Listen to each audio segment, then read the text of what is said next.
యోబు గ్రంథం 12వ అధ్యాయము. యోబు గ్రంథం 12వ అధ్యాయము. యోబు గ్రంథం 12వ అధ్యాయము 8వ వచనం. భూమిని గురించి ధ్యానించిన యెడల అది నీకు బోధించును, సముద్రములోని చేపలను నీవు దాన్ని వివరించు. మరలా చూద్దాం. భూమిని గురించి ధ్యానించిన యెడల అది నీకు బోధించును, సముద్రంలోని చేపలను నీకు దాన్ని వివరించు. ప్రభు సాయం కొరకు చిన్న ప్రార్థన చేస్తాం. ప్రేమానమ్మకం కలిగిన పరలోకపు తండ్రి, యేసుక్రీస్తు ప్రభువా, అత్యల్పుడును అయోగ్యుడును దుమ్ము ధూళిని కుక్క వంటి వాడిని నన్ను మరొక పర్యాయం కరుణించినందుకు వందనాలు. నిలబడి నన్ను నీ చిరువు చాటు మరుగు చేసి నీ ప్రజల కొరకు విరిచి పంచిపెట్టి నీ ప్రజలు మేలు అనుభవించినట్లుగా సాయం చేయమని వేడుకున్నాను. యేసు ప్రభునామమున వేడుకున్నాం తండ్రి. ఈ భాగంలో ఒక మాట ఉంది. 8వ వచనంలో, భూమిని గురించి ధ్యానించిన యెడల అది నీకు బోధించు, సముద్రంలోని చేపలను నీకు దాన్ని వివరించు. భూమిని మనం ధ్యానించిన అది కూడా దేవుని గొప్పతనమును గురించి అది మనకు పాఠాలు నేర్పిస్తుందంట. భూమి వింటున్నారా? భూమి ఏం నేర్పిస్తుంది? మనకు పాఠాలు నేర్పిస్తుంది. తర్వాత సముద్రములో చేపలు, సముద్రంలో చేప. ఈ భూమిని గురించి కాదు మనం ఇప్పుడు ధ్యానించేది, చేపల గురించి ధ్యానిస్తాం. సముద్రంలోని చేపలు నీకు దాన్ని వివరించు. బహుశా చేప అన్నప్పుడు కదా, అది బయట బతుకుతుందా? చేప ఎక్కడ బతుకుతుంది? అది నీళ్ళలోనే అది బతుకుతుంది. కప్ప బతుకుతుంది అట్లా? కప్ప బయట బతుకుతుంది, నీళ్ళలో బతుకుతుంది. దేవుని బిడ్డలైనటువంటి వారు క్రీస్తులోనే ఉంటే బతుకుతాం. కప్ప వలె బయట మల నీళ్ళలోనే కొంతకాలం అట్లా జీవిస్తే మనం బ్రతకలేం. చేపను బయటికి తీస్తే నీళ్ళలో నుండి ఏమవుతుంది? అది చనిపోతుంది. కాబట్టి దానికి జీవం ఇచ్చేటువంటి నీళ్లు తప్ప దానికి ఏది అవసరము లేదు. మనం కూడా అంతే. మన జీవితంలో మరి ప్రభువుకు వేరుగా జీవిస్తే చాలా నష్టపోయే ప్రమాదము ఉంటుంది. బైబిల్ గ్రంథంలో యేసుక్రీస్తు ప్రభువారు అక్కడక్కడ కొన్ని చేపలను వాడుకున్నాడు. అవి ఏం చూపిస్తున్నాయి, అవి ఏం మనకి బోధిస్తున్నాయి చూద్దాం రండి. యోహాను సువార్త 21వ అధ్యాయము 5వ వచనం. యోహాను సువార్త 21వ అధ్యాయము 5వ వచనం. 21:5. యేసు, పిల్లలారా, భోజనమునకు మీ యొద్ద ఏమైనా ఉన్నదా అని వారిని అడగగా, చదవండి. అప్పుడు ఆయన ధోని కుడి ప్రక్కన వలవేడి మీకు దొరుకునని చెప్పాను. గనుక వారు అలాగు వేగా చేపలు విస్తారముగా పడినందున వలలాగలేకపోయారు. ఇక్కడ ఒక సందర్భం ఉంది కదా. ఏం సందర్భం అది? యేసుప్రభు వారు పునరుద్ధానుడై తిరిగి లేచిన తర్వాత తన శిష్యుల దగ్గరికి వచ్చి అడిగినాడు, పిల్లలారా, మీ దగ్గర తినడానికి ఏమైనా ఉందా అని అడిగినాడు. ఏమైనా ఉందా మీ దగ్గర తినడానికి అని అంటే వాళ్ళ దగ్గర ఏమీ లేదు. చాలాసార్లు దేవుడు మన నుండి ఆశపడతాడు. చాలాసార్లు దేవుడు ఏం పడతాడు? మన నుండి ఆశపడతాడు. కానీ మనము దేవునికి ఫలభరితమైనటువంటి జీవితం జీవించకపోతే మనము ఈ లోకంలో నిష్ప్రయోజనమైనటువంటి వారమైతే. నిష్ప్రయోజనం అంటే ఎంత ఏం చేసినా కొన్ని చెట్లకు ఏముండదు, ప్రయోజనము ఉండదు. ఇప్పుడు ఇక్కడ మనం చూసే భాగంలో ఏంటంటే, యేసుప్రభు మరి రాత్రంతా వాళ్ళు కష్టపడ్డారు, వాళ్ళకి చేపలు దొరకలే. ఏ చేపల్లారా, మీరందరూ పోయి పేతురు వాళ్ళలో పడండి అని చెప్పినాడా? ఏం గద్దించలేదు, వాటిని ఏమనలేదు కదా. చేపలను ఏం తిట్టలేదు, లేకుంటే వాటిని గద్దించలేదు, ఏం ఒక మాట కూడా వాటిని మాట్లాడలే. వీళ్ళకి ఏం చెప్పినాడంటే, మీరు కుడివైపున వల వేడి అన్న. వల వేయగానే విస్తారముగా వచ్చి పడినాయండి. అంటే ఈ చేపకు ఏమైనా పేరు పెట్టవచ్చు మనము? లోబడినటువంటి చేప. ఎందుకు లోబడింది చేప? చేప దేవునికి లోబడింది. ప్రభువు చెప్పినాడు కుడివైపుకి వెళ్ళాలా, కుడివైపున వల వేయగానే మనమందరం ఇష్టంతో ఆ వలలో పడాలి. అది ఎలాంటి వల అంటే నిండిపోయి వాళ్ళు ఏం చేసినారంట, లాగలేకపోయినారంట, వల పిగిలిపోయిందంట. అంటే అన్ని చేపలు మరి వాళ్ళు రాత్రంతా ఏం చేసినారు? అప్పుడు ప్రభు చెప్పగానే అన్ని చేపలు వాళ్ళకు పడినాయి. అంటే ఈ చేపలన్నీ కూడా దేవుని మాటకు లోబడుతున్నాయి. చేపలు ఏం చేస్తూ ఉన్నాయి? దేవుని మాటకి ఏం చేసినాయి? లోబడి. మరి మనం ఏం చేయాలా? మనం? చేప చెప్తుంది నేను దేవునికి లోబడినాను. నేను ఎవరికి లోబడినాను? నేను ప్రభువుకి లోబడినాను. మరి మన మనుషులం కదా, చేపకి జ్ఞానం ఉంటుందా? ఉంటుందే? చేపకి ఏముండదు, జ్ఞానం ఉండదు. దాన్ని తల్లేదు పిల్లేదు అది తింటుంది కదా. అయితే అది ఏం చేసిందంట? దేవుని మాటకు లోబడింది. యోబు గ్రంథం 12వ అధ్యాయం 9వ వచనం చదవండి.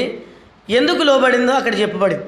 ఆ చేప ఎందుకు లోబడింది దేవునికి? చదవండి. యోబు గ్రంథం 12వ అధ్యాయంలోనే 9వ వచనం. వీటన్నిటిని బట్టి యోచించుకునే ఎడల, ఇవన్నీ యోచించుకున్నాయంట. ఏమని? దేవుని హస్తం మమ్మల్ని చేసి, మేము ఆయన సృష్టి, అందుకనే మేము ఆయనకి ఏం కావాలా? లోబడాలి. మనిషి దగ్గరికి దేవుడు రాగానే మనుషుడు ఎలాంటి వాడు చెప్పండి? దేవునికి లోబడతామా? చూడండి, మీరు ఎంత ఆత్మీయులంటే నాకు అర్థమే కాలే. 11 గంటలకు వచ్చినారు. అప్పటికి మా ఆరాధన అయిపోయి టేబుల్ మెసేజ్ ఉంటుంది మా మందిరంలో. ఏ మెసేజ్ ఉంటుంది? అప్పటికే ఆరాధన చేసేది అయిపోయి ఉంటుంది. కరెక్ట్ 9కి వస్తారు. 9:15 నిమిషాలకు స్టార్ట్ చేస్తాం. అరగంట పాటలు, తర్వాత అరగంట వాక్యం, అరగంట ఆరాధన. 11 గంటలకు ఏమైతే 12 గంటలకు మా మీటింగ్ అయిపోతుంది. మీ మీటింగ్ చూడండి 2 గంటలకు చెప్పాలంట. చూడు మీరు ఎంత లోబడుతున్నారు దేవునికి, ఎంత లోబడుతున్నారు. భర్త భార్యకి లోబడతాడు కదా, భార్య భర్తకి లోబడుతుంది. కానీ దేవుని బిడ్డలు దేవునికి లోబడాడు. ఎంత విచారకరమైన విషయం. అందుకనే సామెతల గ్రంథం 1వ అధ్యాయంలో ఒక మాట అన్నాడు. అక్కడికి వెళ్ళి చూస్తే ఓ మాట ఉంది. యోబు గ్రంథం సామెతల గ్రంథం 1:25లో నేను చెప్పిన బోధ ఏమియో మీరు వినక త్రోసివేసిరి, మిమ్మల్ని గద్దింపగా లోబడకపోతారు. దేవుని వాక్యాన్ని మనం పెడచెవి పెట్టేవారు. దేవుడు గద్దించినప్పుడు కోపపడేటువంటి వాళ్ళం, లోబడేటువంటి గుణం మనకు లేదు.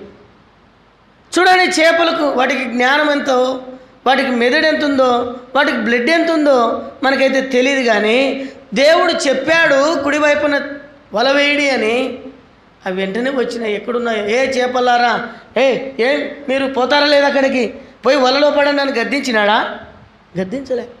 ఒక మాట శిష్యులు చెప్పగానే ఆ చేపలు ఎందుకు లోబడినాయంటే ఆయన సృష్టికర్త, ఆయన మమ్మల్ని కలుగు చేసినాడు, ఆయన హస్తాలు మమ్మల్ని కలుగు చేసినాయి. మేము వెళ్ళాలా ఆయన చెప్పినాడు. వలలోకి వల అక్కడ వేయండి అన్నాడు, కుడివైపుకి వేయమన్నాడు. కుడివైపుకి మేము వెళ్ళిపోయి పడిపోవాల. ఎంత విధేయత చూపించినాయి, ఎంత లోబడినాయి కదా. ప్రభు మందిరానికి ఎన్ని ఏళ్ళు తరబడి వస్తున్నావు, ఆరాధన చేస్తున్నావా, సువార్త పరిచర్య పత్రికలు అందిస్తున్నావా, దేవుని పని కొరకైనటువంటి ఆకాంక్ష నీలో ఉందా? దేవునికి లోబడని ప్రజలమైపోయినాం, దేవునికి అవిధేయత చూపేటువంటి ప్రజలమైపోయినాం.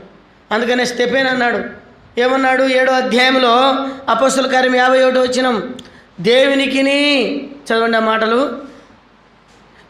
అపోస్తలుల కార్యం 7వ అధ్యాయం 51వ వచనం, 51వ వచనం చదవండి. ముస్కరులారా, హృదయమును చెవులను దేవుని వాక్యమునకు లోబడనొల్లని వారులారా. చెవులు, హృదయము దేవుని వాక్యమునకు ఏం కాదంట. ఎంత కఠినాత్ములమైపోయినాం చూడండి. దేవుని వాక్యానికి వినడానికి చెవులు రావు, దేవుని వాక్యాన్ని భద్రం చేసుకోవడానికి హృదయం రాని మూర్ఖులమైనా. అందుకనే మూర్ఖులమైపోయి హృదయం మూతబడింది, దేవుని వాక్యానికి లోబడడం లేదు, దేవుని మాట అంటే పెడిచెవి పెడతా ఉన్నాం. ఈ చేప దేవుని వాక్యమునకు లోబడినటువంటి చేప, దేవుని వాక్యమునకు విధేయత చూపినటువంటి చేప. కాబట్టి ఆ చేపలు దేవుని సృష్టి అని గ్రహించినాయి. ఈనాడు నువ్వు దేవుని సృష్టి అంతే, అదంటే దేవుని సృష్టి. నువ్వు నేను ఏం సృష్టి? దేవుని పోలిక కదా. మనమెంత ఎవరము? దేవుని పోలిక, దేవుని వలె ఉండిన వాళ్ళం. మన పోలిక చొప్పున నరులని నిమిత్తం మనం ఆయన పోలిక, ఆయన స్వరూపంలో ఉన్నవారం. ఇంకా ఎంత లోబడాలి దేవునికి? దేవుడు అంటే ఎంత భయపడాలా? ఈనాడు దేవుని భయం పోయింది దేవుని ప్రజల మధ్యలో. దేవుని సృష్టి దేవునికి భయపడుతుంది, గాలి దేవునికి లోబడుతుంది, సముద్రము ఆయనకి.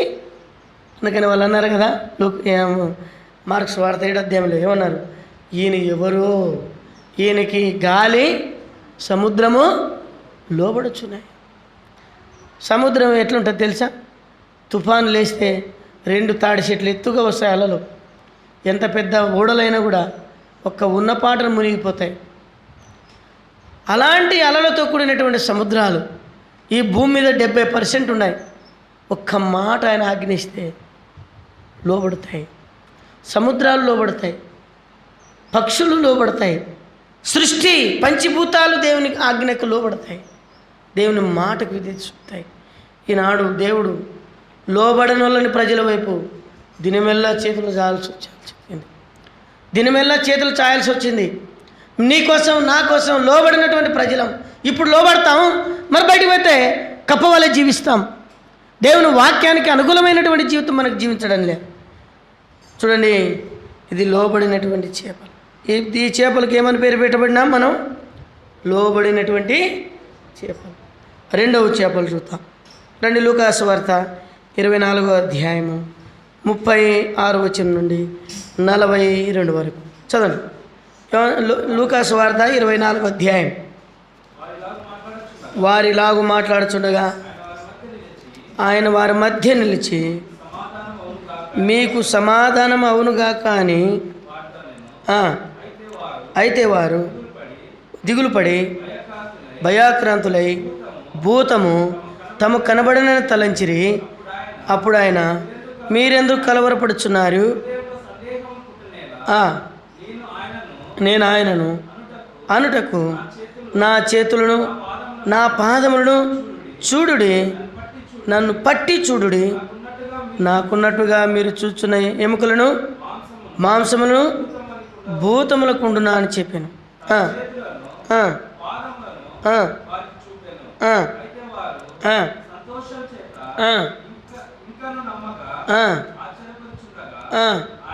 ఆయన, ఇక్కడ మీ యొద్ద ఏమైనా ఆహారం కలదా అని వారిని అడిగాను.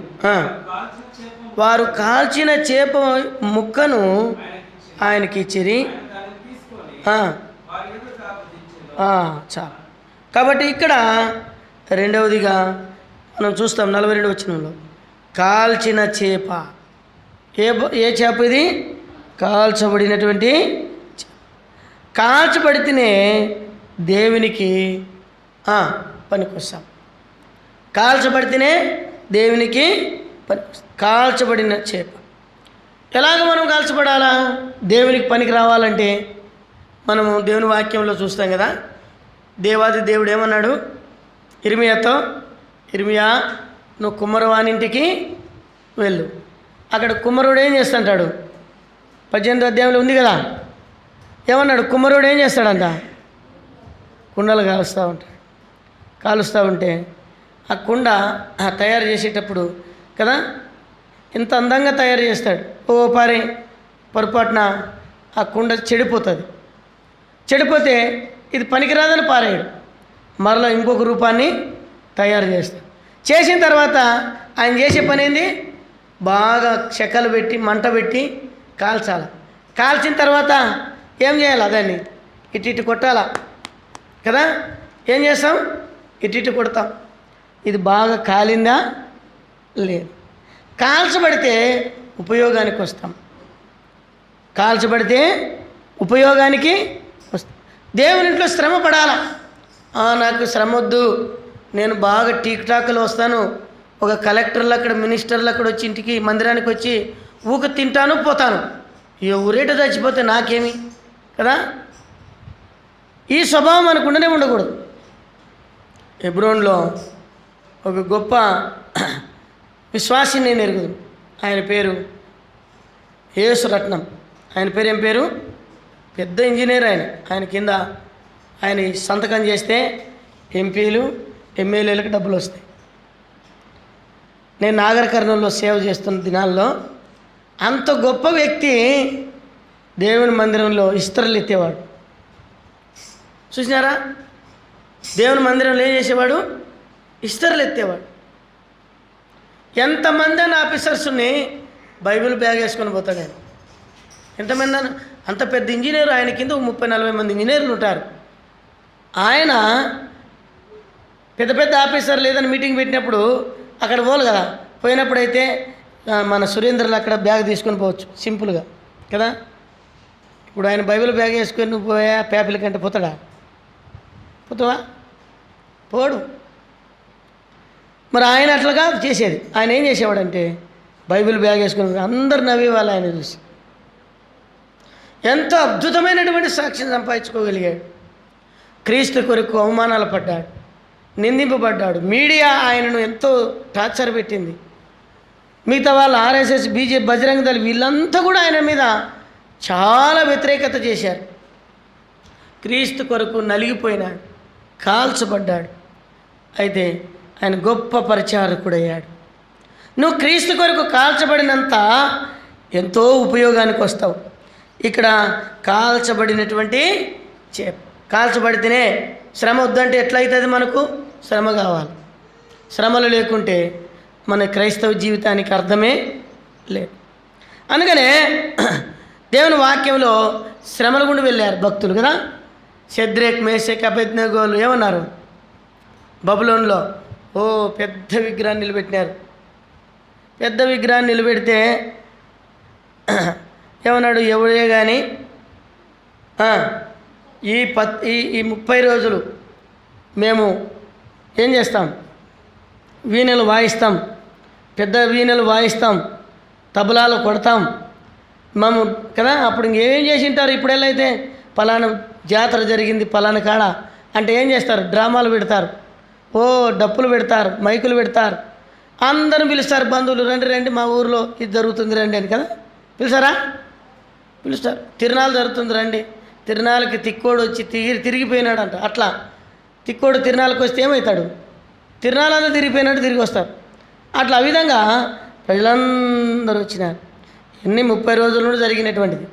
అప్పుడు ఈ ప్రతిమ మేము పాటలు పాడేటప్పుడు, మేము పూజ చేసేటప్పుడు ఈ ప్రతిమకి ఏం చేయాలి? మీరు నమస్కారం చేయాలి. అప్పుడు వాళ్ళు ఏమన్నారు? షద్రేక్, మేషక్, అబేద్నెగోలు నిలబడ్డారు. వాళ్ళు విశ్వాసంతో నిలబడ్డారు. మేము ఆకాశాన్ని భూమికి ప్రభు అయిన దేవుణ్ణే తప్ప దేన్ని మేము ఆరాధించం. మనుషుడు చేసిన దాన్ని దేన్ని పూజించం. వాళ్ళు చెప్పగలిగారు. బహుశా నేను అనుకుంటాను అది ప్రాణ ప్రతిష్ఠ పండగేమో వాళ్ళు చేసినారు. అయితే వాళ్ళు లోబడలే. ఆ దినాన్ని వాళ్ళకి ఏమొచ్చింది? మరణం వచ్చింది. వాళ్ళకి ఎదురుగా వచ్చింది.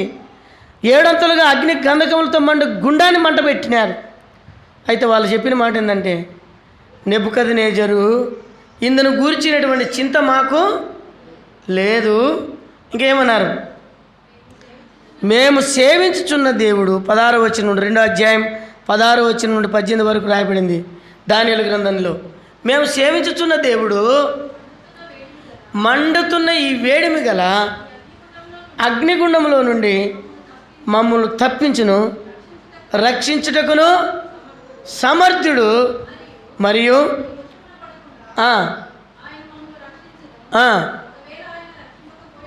ఆ, ఆ, ఆ, ఆ. వాళ్ళు చూడండి ఇట్లా చేసినారంట.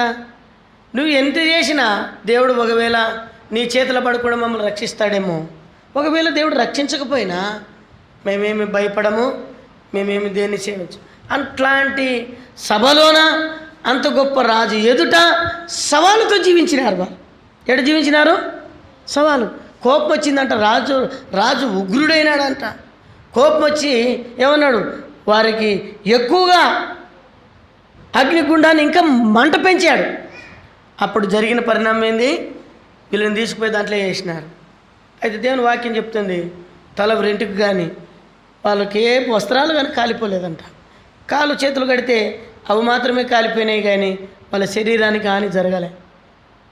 దేవుడు కొన్నిసార్లు మన జీవితం ద్వారా పరీక్షకుండా ఆయన ఎంత గొప్పవాడో అని తెలియపరచడానికే దేవుడు మనల్ని కాల్చుతాడు. అందుకనే కాల్చబడిన చేప ఆయన చేతిలోకి వచ్చింది. ఆ చేప ఏం మాట్లాడుతుందంటే, నేను ప్రభు కొరకు కాల్చబడ్డాను, నేను ప్రభు కొరకు మంట మీద పెన్న మీద కాల్చబడినట్టుగానే విశ్వాసి జీవితంలో అలాగ నువ్వు కాల్చబడ్డానికి ఇష్టపడుతున్నావా అని మాట్లాడుతూ ఉంది. ప్రభు కొరకు నువ్వు నిలబడతావా? అయితే ఈ గ్రంథంలో మనం చూస్తాం, యాకోబు గురించి దేవుని వాక్యం ఏం చెప్తుందంటే, యెషయా గ్రంథంలో 43వ అధ్యాయం 2వ వచనంలో, యాకోబు నిన్ను సృజించిన వాడు యెహోవాను నేనే కదా. అయితే ఏమన్నాడు? నువ్వు సముద్రం జలముల మధ్యలో వెళ్ళినను, జ్వాలల మధ్యలో నువ్వు వెళ్ళినను, జ్వాలలు నిన్ను కాల్చా చాలు. చాలాసార్లు పరిస్థితులు ఇంతే నాకు అనుకుంటున్నావేమో, ఇంకా ఈ పరిస్థితులు కూడా నన్ను గడ్డకేసేవారే లేరనుకుంటున్నావేమో. అవి నీకే అని తలపెట్టవు, అవి ఏమి నిన్ను చేయవు.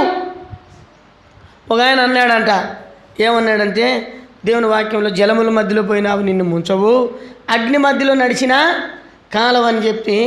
ఒకడేమన్నాడంట, నడి సముద్రంలో పోయినక్కడ దుమికినాడంట, సముద్రంలోకి చచ్చిపోయినాడు. ప్రభు దగ్గర పోయినాడంట, ఏం ప్రభా సముద్రంలోకి పడినా చచ్చిపోరని చెప్పినావే అంటే, ఓరి పిచ్చోడా, సముద్రం అంటే అది కాదు. సముద్రం అంటే ఈ లోకంలో నీకు అనుమతించేటువంటి శ్రమలు. భౌతికంగా ఏది మనం తీసుకోకూడదు.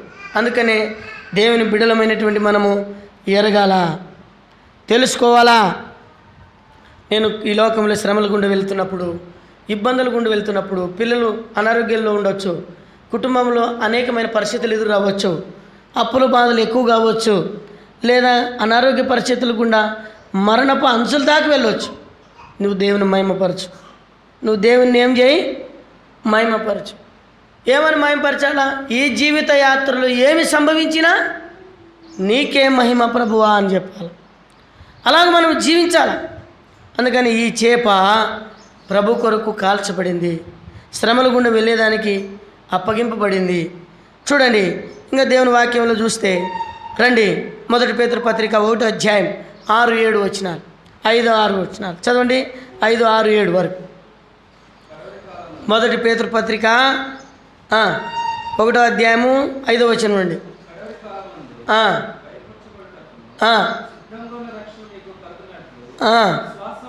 విశ్వాసం ద్వారా దేవుని శక్తి చేత కాపాడుబడు మీ కొరకు, బాగా వినండి, దేవుని శక్తి చేత దేవుడు మనల్ని ఏం చేస్తాడంట? కాపాడుతాడంట మనల్ని.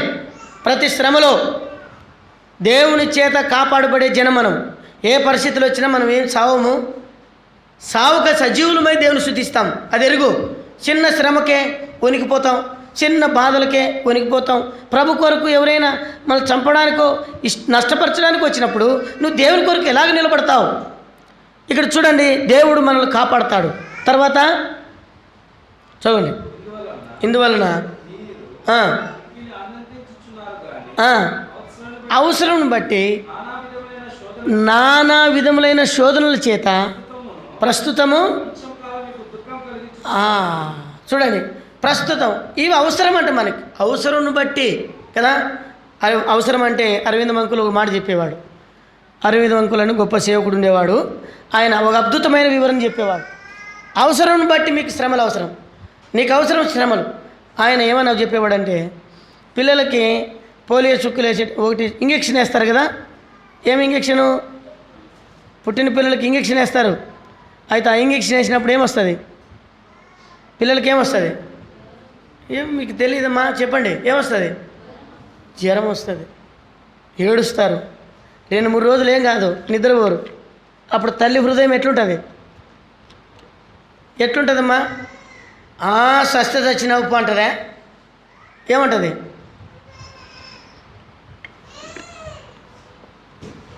తల్లికి పిల్ల ఏడుస్తూ ఉంటే అన్నం తిన బుద్ధి కాదు, రాత్రి నిద్ర పోబుద్ధి కాదు, మనశ్శాంతి అనేటువంటిది లేకుంటుంది. అయితే తెలుసు తల్లికి. కారణం ఏంటంటే అది అవసరం. అది వేస్తే రాబోయే దినాల్లో పోలియో అనేటువంటిది, ఎటువంటి అనారోగ్యాలు, పరిస్థితులు, భయంకరమైన వ్యాధులు నా బిడ్డ దగ్గరికి రావు. ఇప్పుడు దుఃఖపరచాలి, అది అవసరం. అందుకనే అవసరం బట్టి దేవుడు మనకు శ్రమలు అనుమతిస్తాడు. అంతేగాని నిన్ను శ్రమపరిస్తే ఆయనకేం ఆనందం వస్తుందని కాదు. హృదయపూర్వకంగా ఎవరికైనా దుఃఖమైనను విచారణను కలుగజేయడంట. విలాప వాక్యం 3:31 మాట ఉంటుంది. కాబట్టి ఎవరికి కూడా హృదయపూర్వకంగా బాధ కానీ దుఃఖం కానీ కలిగిస్తే ఆయనకేమో సంతోషం కాదు. అందుకని నువ్వు ఎరగాల. ఇంకా కిందికి వెళ్తే చదవండి, ఏమన్నాడు? నశించిపోవు, బాగా వినండి, నశించిపోయేటువంటి ఈ లోకంలో కొంతకాలానికి బంగారం గింగారం అంతా లయమైపోయేటువంటిది ఇది కూడా అగ్ని పరీక్ష వలన ఏం చేయబడుతుందట? శుద్ధిపరచబడుతుంది కదా. దానికంటే మీ అమూల్యమైన విశ్వాసము ఈ శోధనల చేత పరీక్షలకు నిలిచినదై మీకు మెప్పు కలుగునట్లు మహిమయు ఘనతయు. ఒకనాడు యేసుప్రభు దగ్గరికి వెళ్ళినప్పుడు నీకు ఘనత, నీకు మహిమ, ప్రజలందరూ ఎదుట, దేవదూతలందరూ ఎదుట దేవుడు అక్కడ నిన్ను పొగుడతాడు, అక్కడ నిన్ను మెచ్చుకుంటాడు. ఈ మాట పేతురు ఎందుకు రాశాడంటే, ఆ దినాల్లో మొదటి శతాబ్దంలో 70వ సంవత్సరంలో దేవుని బిడ్డలకి కఠినమైన శోధనలు వచ్చినాయి.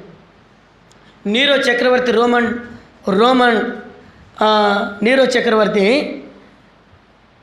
ఏం చేసినాడంటే క్రైస్తవులైనటువంటి వాళ్ళందరినీ పట్టుకొని సింహాలు బోన్లు వేసి సింహాలకి 7 దినాలు ఆహారం వేయకుండా వీళ్ళని వేసేవాడు. అవి వచ్చి భయంకరంగా చంపేది, వీళ్ళని చంపుకొని తినేటువంటి అటువంటి పరిస్థితులు అవి. కొంతమందిని ఇంకా యేసుప్రభుని విడిచిపెడతావా లేదని చెప్పి, యేసుప్రభు దేవుడు కాదని చెప్పు అని చెప్పి హింస పెడతామంటే యేసుప్రభువే దేవుడు అని ఒప్పుకునే వాళ్ళు.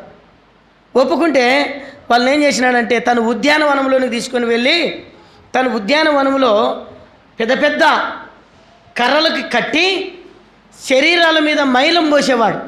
మైలం అంటే తారు అంటాం కదా మనం. అట్లాంటిది పూర్వము పెళ్ళిళ్ళు కానీ ఏదైనా జరిగితే సాకులోకి అది పెడతాండ్రి, బట్ట కట్టి దాని మీద మైలం పోసేవాళ్ళు. అది ఆరిపోదు కదా, దాన్ని పోసి దేవుని బిడ్డలకి పోసి దిగంబర్లుగా వాళ్ళు కట్టేసి బట్టలు గిట్టలు ఏం లేకుండా దిగంబర్లకు కట్టేసి మైలం పోసి అంటించేవాళ్ళు. ఆ మంటలో వాళ్ళ అర్థనాదాలు కేకలు పెట్టుకొని ప్రాణం ఇడుస్తుంటే వీడు బట్టలు ఇడిచేసి దిగంబరై నాటి వేసేవాడంట. ఎవరు? నీరో చక్రవర్తి. అర్థమైందా? అట్లాంటి శ్రమలు ఉన్నాయా మనకేమన్నా? ఏం తిని తొందరగా రెడీ అయ్యి మందిరానికి వచ్చి వాక్యమినేకి మళ్ళీ నిద్రపోతాం. ఇంకా చూడండి, ఇందాక పోతామా మనం పరలోకానికి? మనం పడే శ్రమ ఇదే కదా. ఇంకా వచ్చిన సేవకుడు కూడా తినేవారా అని కూడా పలికిచ్చే దిక్కు కూడా ఉండేవు. ఇంకా తినే అయిపోయిందే పోతా, ఇంకా పోయేదే. వచ్చేటప్పుడు కూడా అంత హుషారు ఉండొచ్చు కదా, అప్పుడు ఉండదు మనకు. కాబట్టి అటువంటి పరిస్థితుల్లో రాశాడు పేతురు పత్రికలో. ఏం రాశాడు? నశించిపో సువర్ణము అగ్ని పరీక్ష వలన పరీక్షింపబడుతుంది కదా. దానికంటే మీ అమూల్యమైన విశ్వాసం. ఎలాగ వాళ్ళు పట్టుకోగలిగారు ఆ మాటలు వాళ్ళ హృదయంలో ఎంత పనిచేసింది. క్రీస్తు కొరకు సజీవ దహనంగా చేయబడ్డారు. మనమే సజీవ దహనం కాదు, మనది ఏ దహనం కాదు. ప్రభు కొరకు 4 ఆత్మల సంపాదన కొరకు కష్టపడే వాళ్ళం కాదు. ఈ చేప చూడండి, ప్రభు చేతిలోకి పోయినటువంటి ఈ చేప ఏం చేయబడిందట? కాల్చబడిన చేప ఒకటి ఉండేను, అది ఆయన చేతికి ఇచ్చారు. ఇప్పుడు అది ఆయన ఏం చేసినాడంట, వారి ఎదుట ఏం చేసినాడు, భుజించినాడు. వారి ఎదుట ఏం చేసినాడు ప్రభు అయిన దేవుడు, భుజించినాడు. ఈనాడు దేవాది దేవుడు నిన్ను నన్ను జ్ఞాపకం చేసుకున్నాడు. అయితే నువ్వు కాల్చబడేదానికి ఇష్టపడు. ఆ చేప కాల్చబడేదానికి ఇష్టపడింది. ఒక దినాన తను ఎంత శ్రమ గుండా వెళ్ళిందో ఆ చేప, యేసుక్రీస్తు ప్రభు వారు పునరుద్ధానుడైన తర్వాత ఆయన చేతికి అక్కరకు వచ్చింది కదా. ఇప్పుడు నువ్వు దాని గుండా వెళ్తావా? మళ్ళీ చేపకి తెలుసు ఆయన మమ్మల్ని కలుగు చేసినాడు, నేను ఆయనకి అక్కడికి రావాలా, ఆయన పనికి రావాలా, దాని కొరకు కాల్చబడింది. ఇక మూడో చేప చూద్దాం దేవుని వాక్యంలో. చెప్పొచ్చా, ముగియలా? ఏమ్మా చెప్పమంటారా, ముగియమంటారా? రైట్, చెప్తా. అయితే అందరూ అంటే నాకు మెజారిటీ ఎక్కువ ఉంది కొంచెం చెప్పమని. ఇక్కడ ఏమనలే వీళ్ళు, అంటే మెజారిటీ తగ్గింది. ఇక్కడ మెజారిటీ తగ్గింది, స్త్రీల మెజారిటీ పెరిగింది. నాకు కొన్ని ఓట్లు ఎక్కువ పడినాయి కాబట్టి ఇప్పుడు నేనే సీఎంను చెప్పేదానికి. కాబట్టి చెప్తాను. మూడవది రండి, యోనా గ్రంథం 1వ అధ్యాయం 17వ వచనం చదవండి. యోనా గ్రంథం 1వ అధ్యాయం 7వ వచనం 17వ వచనం చదవండి. యోనా గ్రంథం 1వ అధ్యాయము 17వ వచనం. ఒక గొప్ప మత్సరము ఒకటి యోనాను మింగవలనని యెహోవా నియమించి ఉండగా. చాలు. ఇక్కడ దైవజనుడు చేయవలసిన పని చేప చేసింది. ఈ చేపకి ఏమని పేరు పెట్టుకుందాం? అప్పగించిన పనిని నమ్మకముగా చేసిన చేప. యోనా అనేటువంటి వ్యక్తి గొప్ప దైవజనుడు కదా. దైవజనులతోనే వచ్చింది ఈ దినాల కంప. మేమే తక్కువైన వాళ్ళం కాదు, మానుంటే మీరు చెడిపోతారు. అసలు కథ అది. ఏమంటే మాది బయటికి చెప్పుకోము కదా. బోధలేమో పెద్ద పెద్ద బోధలు చేస్తారు. ఇక్కడే బోధలు, పరలోకంలో బోధలు లేవు. పరలోకంలో బోధ ఉంటే అందరూ మైకులు పట్టుకుంటారు కదా. పరలోకంలో ఏం లేదు. దేవుని పని అప్పగించిందని చేయకుండా ఈయన ఎక్కడ పోయినాడు? నినివే పట్టణాన్ని విడిచి తార్షీషుకు పోయినాడు. దానివలన డబ్బులు దేవుని సొమ్ము కదా. మరి పేరు యోనా. యోనా అంటే ఏం అర్థం? మీనింగ్ ఏమిటి? యోనా అంటే కన్నీళ్ళతో నిండిన పావురం అని అర్థం. అంటే ఎంత ప్రార్థన పరుడై ఉండాలి ఈయన. ఈయన ప్రార్థనలో తుస్సు అయింది కదా. దేవుని మాటికి అవిధేయత చూపినాడు. వాడు దుర్మార్గుడే. దేవుడు క్షమించినప్పుడు నువ్వు నేనేది క్షమించకపోవడం, నువ్వు నేనెంత చెప్పు. కాబట్టి దేవుడు కరుణ సంపన్నుడు. దేవుడు మన వేషదేశాలు చూడడు. ఆయన ఆ వ్యక్తి క్షమాపణ అడుగుతాడనేటువంటి పశ్చాత్తాపమైన హృదయం ఉందంటే ఆ వ్యక్తి దగ్గరికి నువ్వు పోవాలా, అంతే. ఈయన వెళ్ళకుండా ఏమైనాడు? నీటిలో ప్రయాణం చేసినాడు, ఓడలో ప్రయాణం చేసినాడు. దేవుడు చెప్పినాడు ముందే, ఎంత కాసుకొని ఉందో, పలానా సేవకుడు వస్తాడు, సముద్రంలో వేస్తారు. నోరు తెరుచుకొని ఉందంట, నోరు తెరుచుకొని ఉంది. జాగ్రత్త, 3 రోజులు నువ్వు ఎక్కడ పోవాలా? నీ కడుపులో పెట్టుకోవాలా. తర్వాత 3 రోజులు నువ్వు ప్రయాణం చేయాలా. తర్వాత 3 రోజులకు ఏం చేయాలా? 3 రోజులకు నువ్వు కక్కాలి. నేను ఆలోచన చేసినప్పుడు అసలు యోన రాకముందే ఒక చేపకు పని అప్పగించినాడు. ఈయన చెప్తే వినడంలే, వస్తాడు. నేనేం చేస్తాను? సముద్రాన్ని అల్లకొల్లోలం చేస్తాను. అప్పుడు తన బలహీనత ఎరుగుతాడు. పారే కానీ నువ్వేం చేయాలా? కడుపులో పెట్టుకోవాలా. దేవుడు ఎంత కరుణా సంపన్నుడు చూడు. ఎంత తప్పు చేసినా కరుణించేవాడు మన దేవుడు. ఇప్పుడు ఈ చేప విధేయత చూపింది. ఈ చేప దేవునికి నమ్మకంగా పనిచేసింది. ఎక్కడ పారేస్తాడో, ఎక్కడొస్తాడో, ఎంత ప్రయాణం చేసింది అంటే నేను చూసినాను బైబిల్లో, ఈస్టర్లో చూసినాను. ఆనాడున్నటువంటి నినివే పట్టణము యెరూషలేము అనేటువంటి దేవుని పట్టణానికి 2000 మైలు దూరం అంట. 2000 మైలు దూరం 3 దినాలు ఏమన్నా తినకుండా ఉపవాసం ఉంది. ఏమన్నా తింటే అరిగిపోతాడు ఈయన. ఏమన్నా తింటే లోపల ఉన్నాడు ఏమవుతాడు? అరిగిపోతాడు. ఎంత పస్తు, 3 దినాలు పస్తు ఉంది. క్రయధనం చెల్లించింది, దేవుని కొరకు పనికొచ్చింది. నమ్మకమైనటువంటి పని చేసినటువంటి చేప. ఈనాడు నువ్వు నమ్మకమైన వాడుగా దేవుడు నిన్ను చూస్తున్నాడా? ఈ చేప గురించి బైబిల్ గ్రంథంలో రాశాడండి. యోనాను మింగినటువంటి చేప దేవుని పని చేసింది. అందుకనే తిమోతిని గురించి పౌలు అంటాడు, నమ్మకమైన నా కుమారుడా తిమోతి అంటాడు 6:20 నమ్మకమైన వారు. బైబిల్ గ్రంథంలో కొన్ని చోట్ల నమ్మకమైనటువంటి వారు ఉన్నారు. కాబట్టి నమ్మకమైనటువంటి పరిచారకులు అవసరం. నెహెమ్యా నమ్మకమైనటువంటి దాసుడు, ఎజ్రా నమ్మకమైనటువంటి దాసుడు. దేవుని బిడ్డలు దేవునికి నమ్మకమైనటువంటి పని చేయాలి. నోరు ఎరగని చేప కదా, మాటలాడని చేప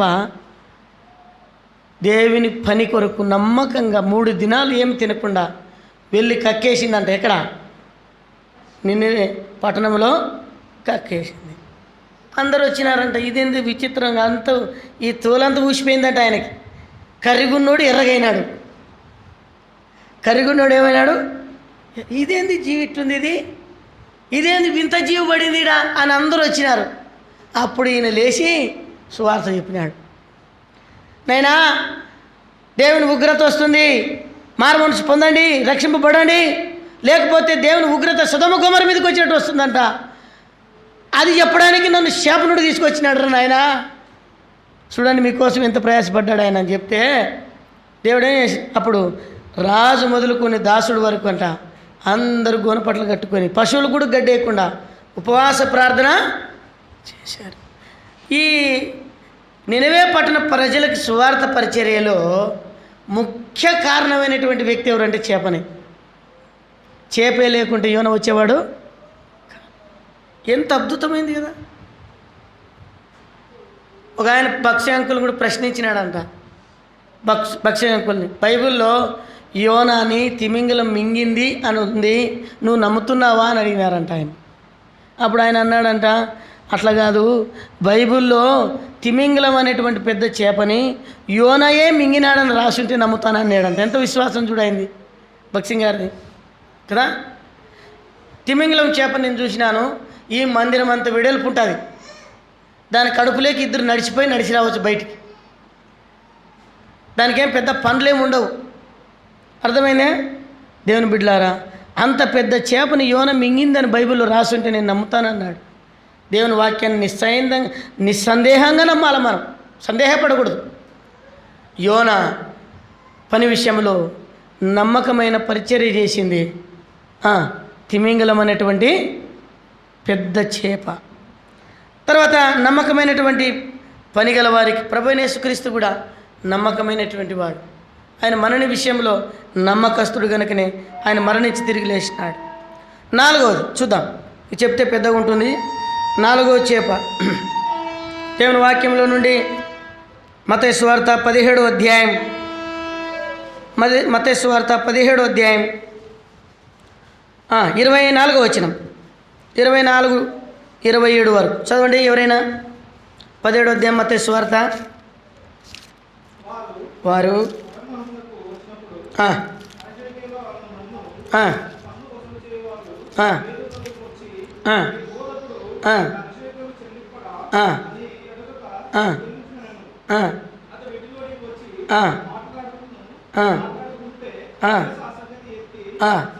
సిమోనా నీకేం తోచున్నది?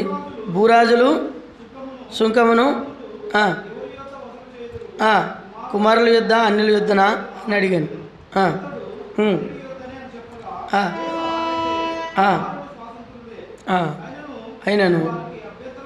అయినను మనం వారికి అభ్యంతరం కలుగు చేయకుండానట్లు నువ్వు సముద్రమునకు పోయి గాలం వేసి మొదట పైకి వచ్చిన చేపను పట్టుకొని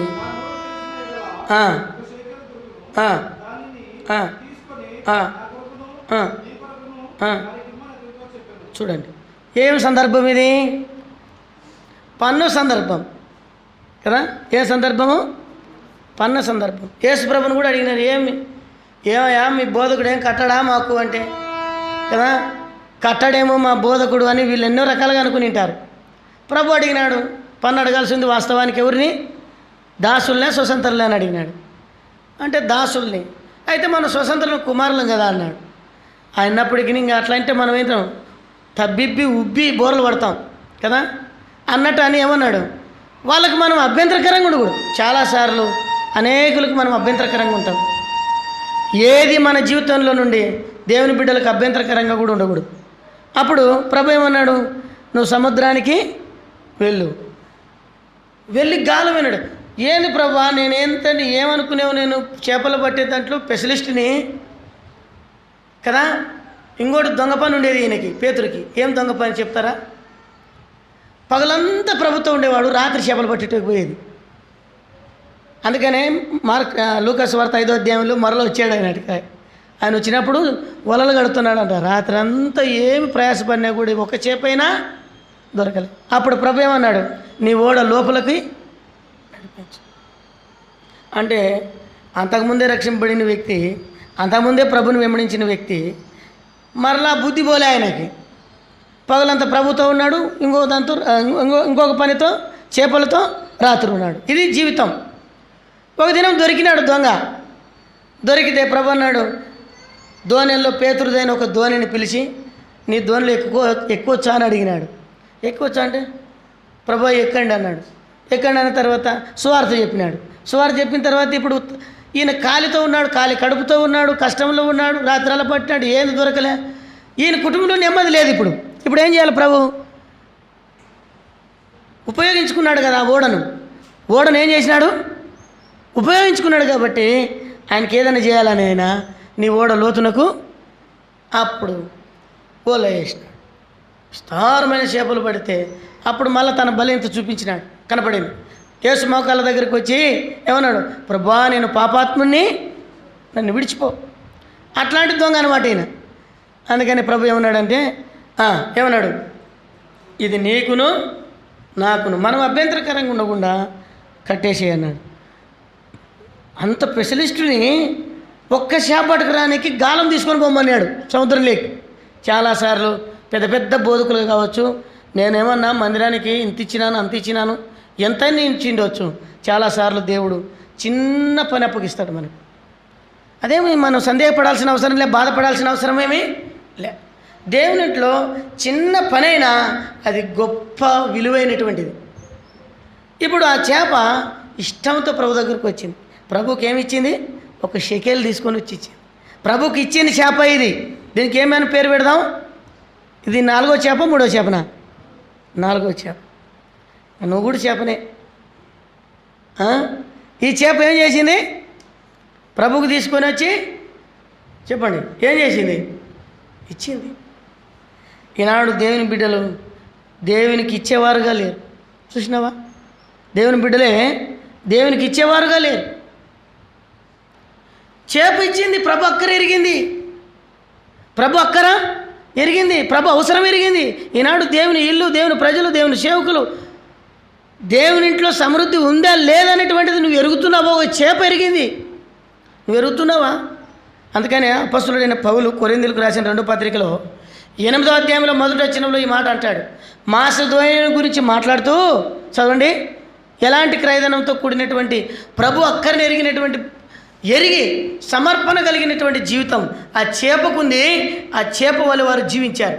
చదవండి 2వ కొరింథీ పత్రిక 8వ అధ్యాయం 1వ వచనం. సహోదరులారా, అది దేవుని కృప అంట. మనం ఏమనుకుంటాం, అబ్బా ఏమని ఇస్తే అయిపోతే ఎట్లా నా పరిస్థితి అంటే, అది కృపయే నాయన, అది కృప. నువ్వు దేవునికి ఏదైనా ఇస్తే దేవుని కృప నీకు ఇవ్వబడుతుంది. కృపను పోగొట్టుకోవద్దు. సౌల్లాగా సౌలు ఏం చేసినాడు? తనదీయకుండా ఏరే వాళ్ళు తీసుకొని వచ్చినాడు. అసలు ఇవ్వాల్సింది ఆయన, కానీ ఏరే వాళ్ళ సొమ్ముని తీసుకొచ్చి కదా. కొంతమంది మా కాడ కూడా ఉన్నారు, కొత్త వాళ్ళు ఎవరైనా రక్షింపడితే, అక్క మీ ఇంట్లో ప్రార్థన పెట్టుకోక్క, ప్రార్థన పెట్టుకో. ఏం చేస్తావు అక్క? కుడాలు చేస్తావా, గారెలు చేస్తావా, పచ్చళ్ళు పెడతావా, చికెన్ పెట్టుకోక్క, ఇంకా దీవెన నీకు చికెన్ వాళ్ళ ఇంట్లో చికెన్ పెడితే ఆయమ్మగా దీవెన, అది వాస్తవమే దీవెనే వాళ్ళకి. నీకేంది వచ్చేది? లేనిది ప్రేరేపించి వాళ్ళు 2 నాళ్ళు వస్తారు, ఏదైనా రోగం వచ్చింది ఇంకా ఆగిపోయి ఎంత నష్టం. చాలా జాగ్రత్త ఉంటాను ఇట్లాంటి విషయాల్లో. అయితే దేవుని బిడ్డలారా, ఇప్పుడు చూడండి ఇక్కడ రాయబడినటువంటి మాట ఏంటంటే, ఆయన సౌలు తన సొంతది ఇవ్వకుండా ఎవరు తెచ్చినాడు? అమోనీయులు తీసుకొని వచ్చినాడు. దేవుడు బాధపడ్డాడు, కృప పోగొట్టిపోయినాడు. అందుకని దేవుని వాక్యంలో రాంది, నేను సౌలుకు నా కృపను దూరం చేశాను అన్నాడు. దేవునికి ఇచ్చే విషయంలో చేప ఇచ్చింది, కృపకు పాత్రలైంది. ఏమైంది? కృపను పొందుకోగలిగింది. ఈనాడు చేప దేవుని అక్కరెరిగి దేవుని అవసరం ఎరిగి ఇచ్చింది కదా. ఇక్కడ మసదోని సంఘం ఏం చేసిందంట చెప్పండి? ఏం చేసింది? వారికి దేవుని కృప ఇవ్వబడింది. ఈనాడు దేవుని కృపను పోగొట్టుకోవద్దు, దేవుని కృపను పొందాలా. దావీదు దేవుని కృపను పొందాడు, తనకు ఇచ్చిన దానికంటే ఎక్కువగా ఇచ్చాడంట దావీదు. అందుకనే దావీదు కృపకు పాత్రుడైనాడు. ఈనాడు నువ్వు నేను కృపకు పాత్రులుగా కావాలా? చదవండి, ఇంకా ఏమని రాసింది అక్కడ కొరింథీ పత్రికలోనే, బహు శ్రమల వలన పరీక్షింపబడగా. అబ్బా, శ్రమలో వాళ్ళకి సంతోషం, తిన్నికి లేకున్నా సంతోషమే, ఉన్నా సంతోషమే. తర్వాత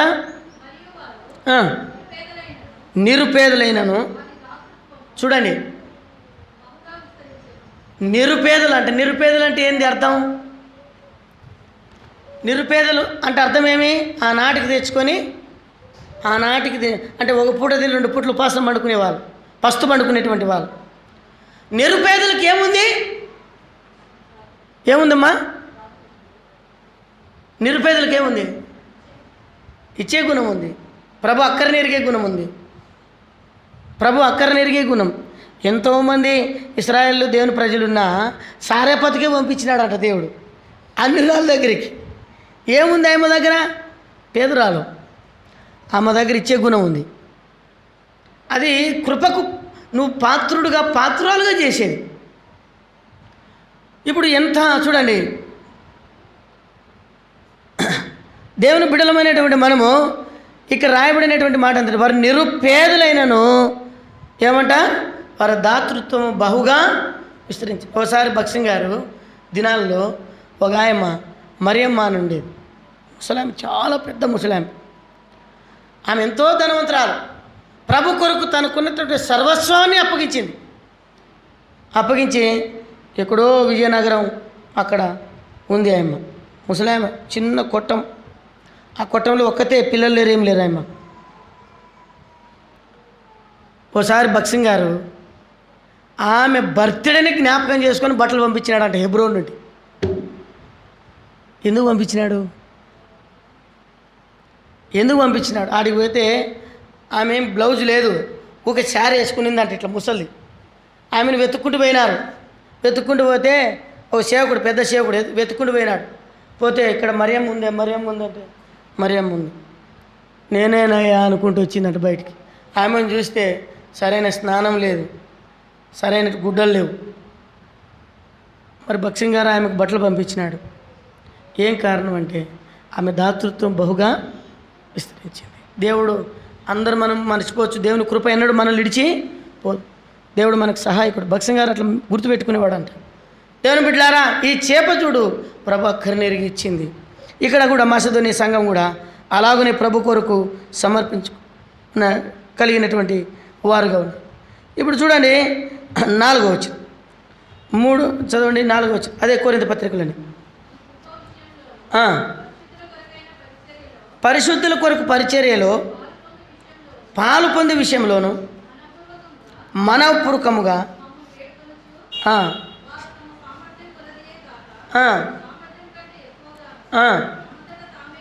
తామంతట తామే ఇచ్చినారంట. ఎట్లాంటి సాక్ష్యం చూడండి, వాళ్ళు అద్భుతమైనటువంటి సాక్ష్యం. ఎలాంటి సాక్ష్యం అంట?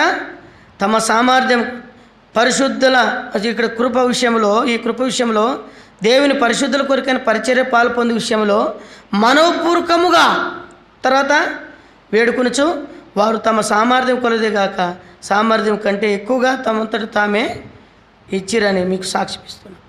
సామర్థ్యం కంటే ఎక్కువగా ఇచ్చారు. అంతేకాదు, కింద అన్నాడు 5వ వచనంలో, తమ్మును తామే అప్పగించుకుని దేవుని చిత్తానికి, అలాగున వారు దేవుని పని చేశారు. ఇప్పుడు 9వ అధ్యాయంలో ఒక మాట చూపించి నేను ముందుకు వెళ్ళిపోతా. 9వ అధ్యాయము 6వ వచనం, ఇదే 8వ అధ్యాయంలో 15వ వచనం చదవండి ఒకసారి. 14, 15 కలిసి ఉన్నాయి. హెచ్చుగా కూర్చుకున్న వానికి ఎక్కువగా మిగలలేదు, తక్కువ కూర్చుకున్న వానికి తక్కువ కాలేదు అని వ్రాయబడిన ప్రకారంగా అందరికీ సమానంగా ఉన్న నిమిత్తము ప్రస్తుతము మీ సమృద్ధి వారి అక్కర్లకు, మరొకప్పుడు వారి సమృద్ధి మీ అక్కర్లకు సహాయమై ఉండవలనని. ఎందుకు కానుకలు దేవుని బిడ్డలకు అడుగుతారంటే, ఒకప్పుడు వాళ్ళ సమృద్ధి మీ అక్కర్లకు, తర్వాత మీ సమృద్ధి వాళ్ళ అక్కర్లకు, ఇలాగున కావాలని దేవుని ఉద్దేశం. అంతేగాని ఏదో నిన్ను దోచుకోవాలా, నిన్ను ఏదో చేయాలని కాదు. వాళ్ళ అక్కర్లు ఉన్నప్పుడు నీ సమృద్ధి అవసరం, నీ అక్కర్లు ఉన్నప్పుడు వారి సమృద్ధి అవసరం కొరకు దేవునికి ఇవ్వాలి. అది 9వ అధ్యాయం 6వ వచనం. 9వ అధ్యాయం కొంచెంగా ఇత్తవాడు కొంచెం పంటకు వస్తాడు. నువ్వు ఎంత ఇచ్చుతావో అంతే పంట, పిండి కొద్దీ రొట్టె అంతే కదా. నీ పిండి ఎంత ఉంటుందో నీ రొట్టె అంతే అవుతుంది.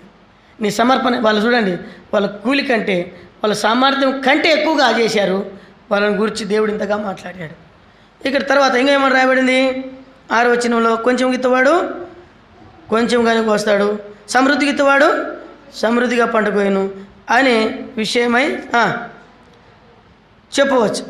7వ వచనం, సనకొనక బలవంతం కాక ప్రతివాడు తన హృదయంలో నిశ్చయించుకున్న ప్రకారం ఇవ్వవలెనని దేవుడు ఉత్సాహంగా ఇచ్చు వారిని ప్రేమించు. సనగొద్దు దేవునికి ఇచ్చే విషయంలో. ఈ చేప చూడు, సనుక్కోకుండా గొనుక్కోకుండా ఇష్టంతో వచ్చి, కష్టమైన ఇష్టంతో వచ్చింది. మరి పేతురు వచ్చినప్పుడు సముద్రం దగ్గర నిలబడితే ఎక్కడ గాలం వేస్తాడో దానికి తెలియదు, ఎక్కడ వేస్తాడో అని పేతురు కంటే ముందు వచ్చి నిలబడింది ఆడ. ఆయన ఇటు వస్తే ఇటు వచ్చింది, ఇటు వస్తే ఇటు వచ్చినాడు. ఆయన వేగానే వచ్చి ఇష్టంతో దాన్ని కరిసింది. దాన్ని తీసుకొస్తే కడుపులో ఏమున్నాయి చేపలు, ఏమున్నాయి శకెలు ఉంది, నోట్లో శకెలు ఉంది. దేవుని బిడ్డలారా, అలాగున దేవునికి ఇచ్చిన చేప. తర్వాత చివరికి ఒక మాట చెప్పి ముగిస్తా. చివరికి ఇంకొక చేప ఉంది. మత్తయి సువార్త 14వ అధ్యాయం 19వ వచనం. మత్తయి సువార్త 14:19. ఇది 5వ చేప. చదవండి. మత్తయి సువార్త 14:19. పచ్చిక మీద కూర్చుండుడని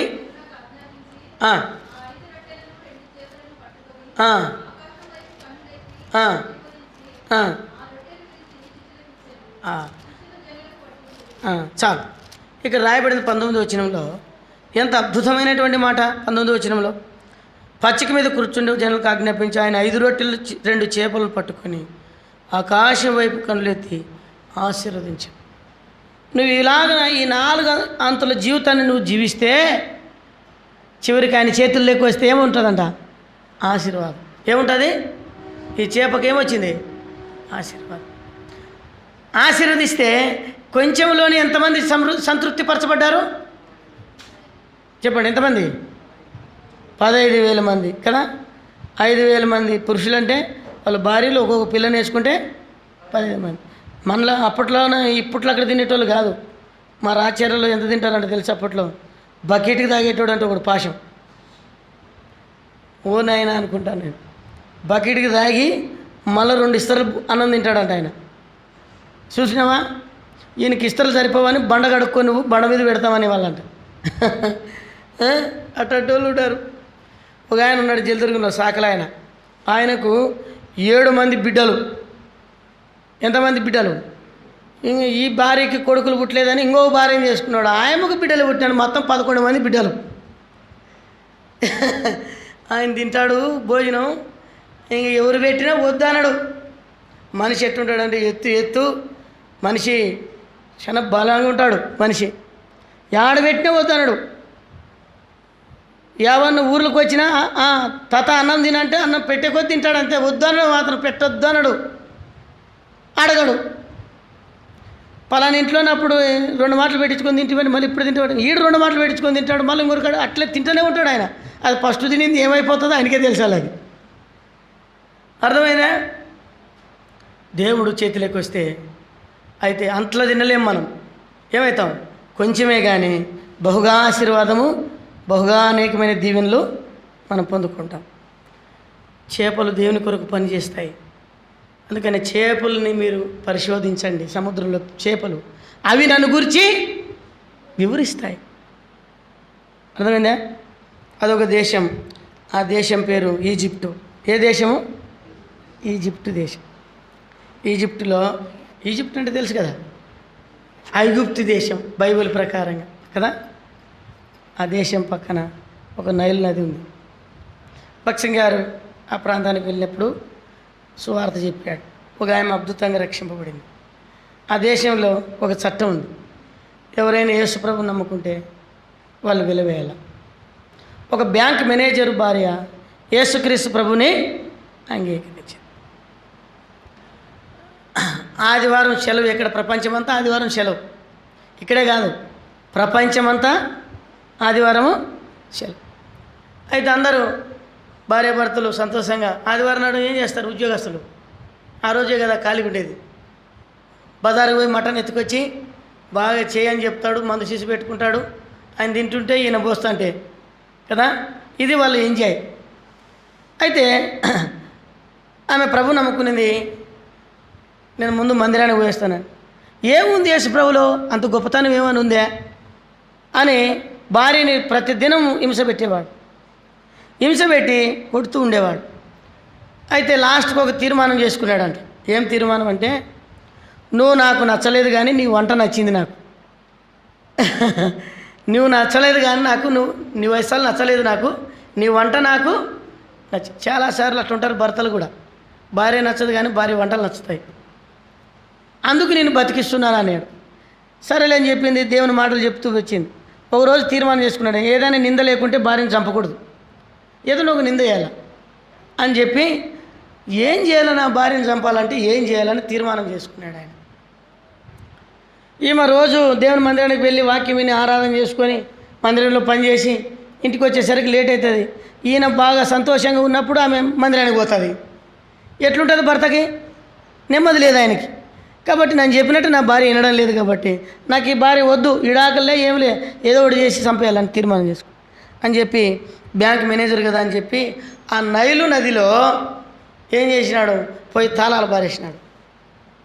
క్యాషియర్ ఈయన పాపం, ఆ క్యాషియర్ యొక్క తాళాలు పోయి నైలు నదిలో పారేసినాడు.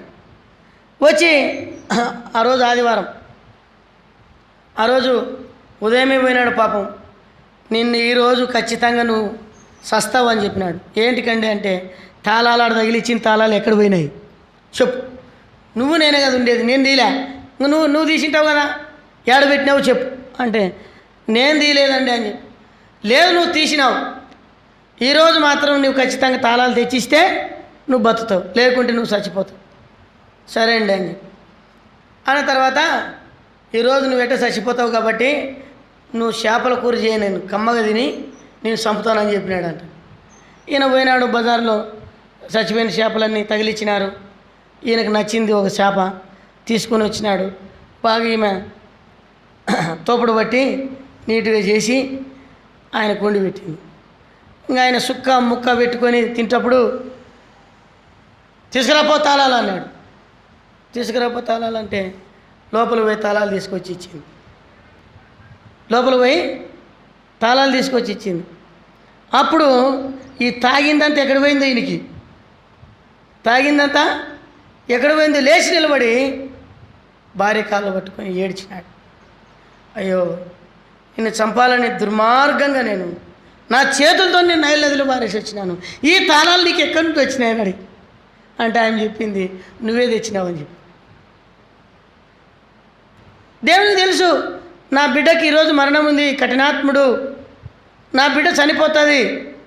అయితే ఫలానోడు వచ్చి తాళాలు, బ్యాంక్ తాళాలు, క్యాష్ పెట్టేటువంటి తాళాలు నైల్ నదిలో వేస్తాడు. నువ్వు వెంటనే వెళ్ళి ఏం చేయాలా? ఆ తాళాలు మింగేయాలా, నువ్వు సావాలా. నువ్వు వల వేస్తాడు, ఒకడు వచ్చి ఆ వలలో పడాలా. ఆ వల వాడు తీసుకొని పోయి ఏం చేస్తాడు, నిన్ను మార్కెట్లో ఎలాంటి తీస్తాడు. అప్పుడు నువ్వు నిగనిగలాడాలి. మళ్ళా వీని కళ్ళు నిన్ను చూడాలా, నిన్ను ఆకర్షించాలా, వాడు నేను తీసుకొని పోవాలి. నా బిడ్డ నేను తోపుడు పట్టిన తర్వాత నిన్ను కడి చేసేటప్పుడు ఆ తాళాలు తిరిగి నా బిడ్డకు దేవుని కార్యాలు చేపలను వాడుకుంటాడు ఆయన. అర్థమైందా? అప్పుడు ఆయన పశ్చాత్తాపడ్డాడు, మారమనసు పొందాడు. అక్కడికక్కడే మారమనసు పొంది ఆ కుటుంబం ద్వారా రెండు సంఘాలు ఈజిప్ట్ దేశంలో హెబ్రోను సంఘాలు ఉన్నాయి. భక్సింగ్ గారు అట్లా పనిచేసినాడు దేవుని కోసం. కాబట్టి దేవుని బిడ్డలారా, ఎన్ని చేపలు చెప్పుకున్నాం? మొదటిది చెప్పండి, మీకేమైనా గుర్తుంటే చెప్పండి. లోబడిన చేప. రెండవ చేప కాల్చబడిన చేప. మూడవ చేప నమ్మకంగా అప్పగించిన పని చేసిన చేప. నాలుగో చేప దేవునికి ఇచ్చిన చేప. ఐదో చేప ఆశీర్వదింపడి చేప. బల దగ్గరికి వస్తున్నాం.